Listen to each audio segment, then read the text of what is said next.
بسم اللہ الرحمن الرحیم الحمد للہ رب العالمین والصلاة والسلام علی سید الانبیاء والمرسلین۔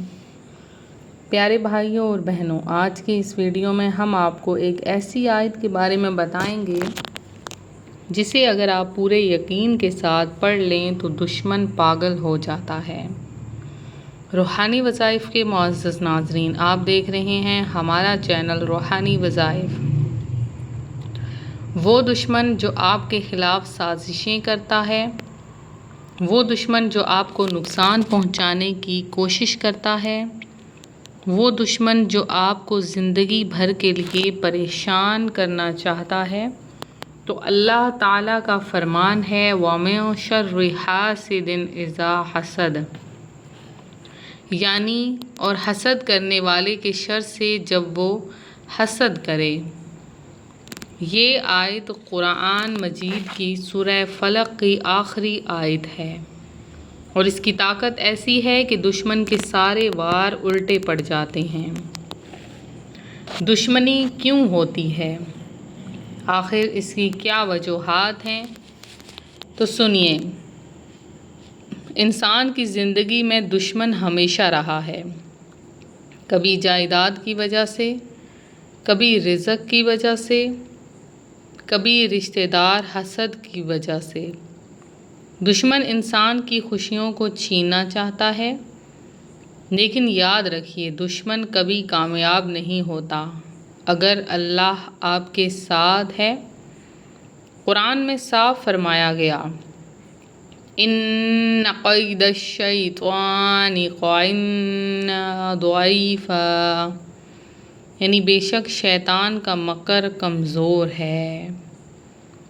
اسی طرح جو انسان اللہ پر بھروسہ کرے اس کا دشمن کبھی کامیاب نہیں ہو سکتا۔ اب حسد کی اصل حقیقت کیا ہے؟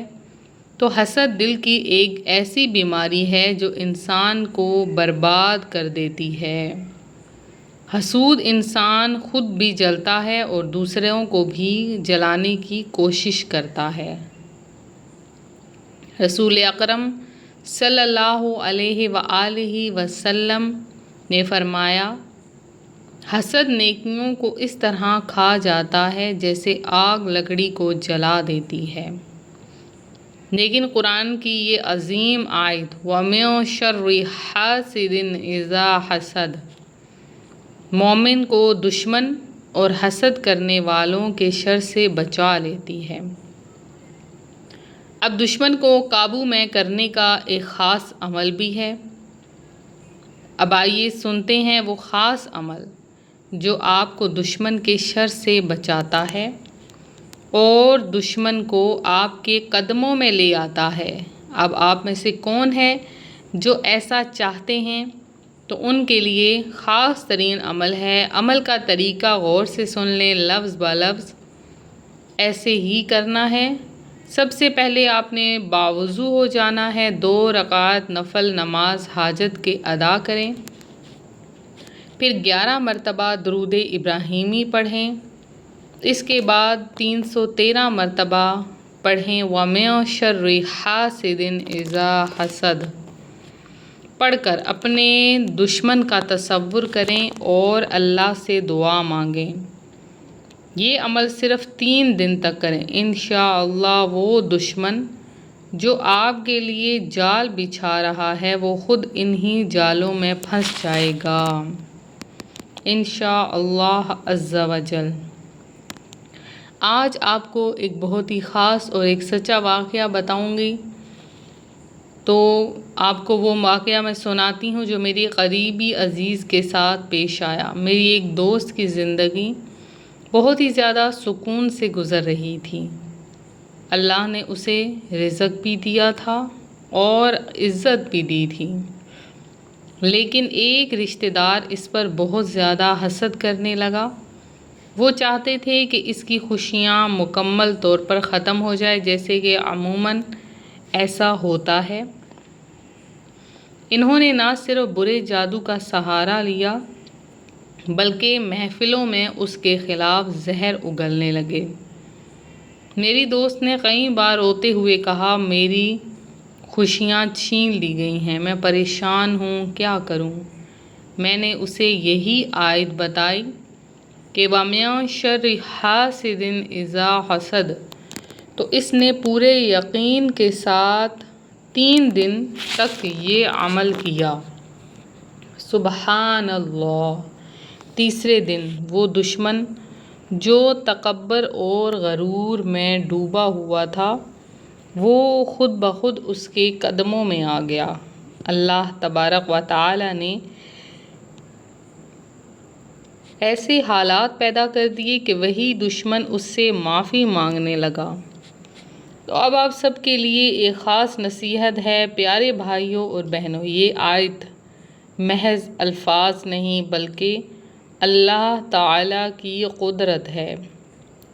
اگر آپ یقین کے ساتھ پڑھیں تو یہ آپ کی ڈھال ہے، لیکن یاد رکھیں وظیفہ تب ہی اثر کرتا ہے جب آپ کا دل صاف ہو، نیت خالص ہو اور آپ اللہ پر مکمل بھروسہ رکھیں۔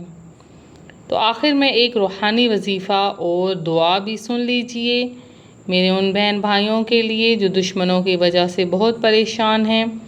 عمل کا طریقہ کیا ہے نوٹ کر لیں۔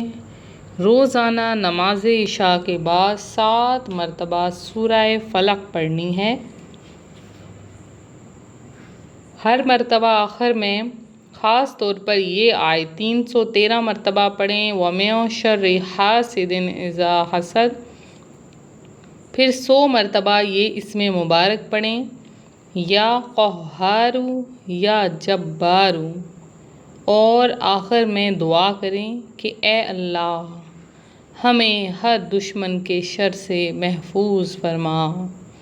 یا اللہ ہر حسد کرنے والے کو اس کے حسد میں ناکام کر دے۔ اے رب العالمین ہمارے دشمنوں کو ہمارے قدموں میں جھکا دے اور ہماری عزت و ایمان کی حفاظت فرما۔ یا اللہ ہمیں اپنی پناہ میں رکھ اور ہمیں ظالموں کے شر سے بچا۔ اے اللہ ہمیں کامیابی اور فتح عطا فرما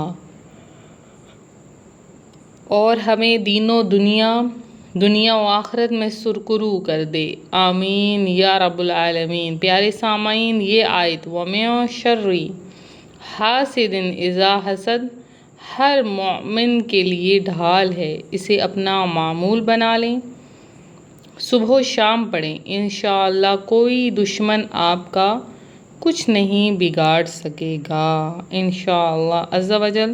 اللہ تعالیٰ آپ سب کو اپنی امان میں رکھے، دعاؤں میں یاد رکھیے گا، اپنا خیال رکھیں، فی امان اللہ۔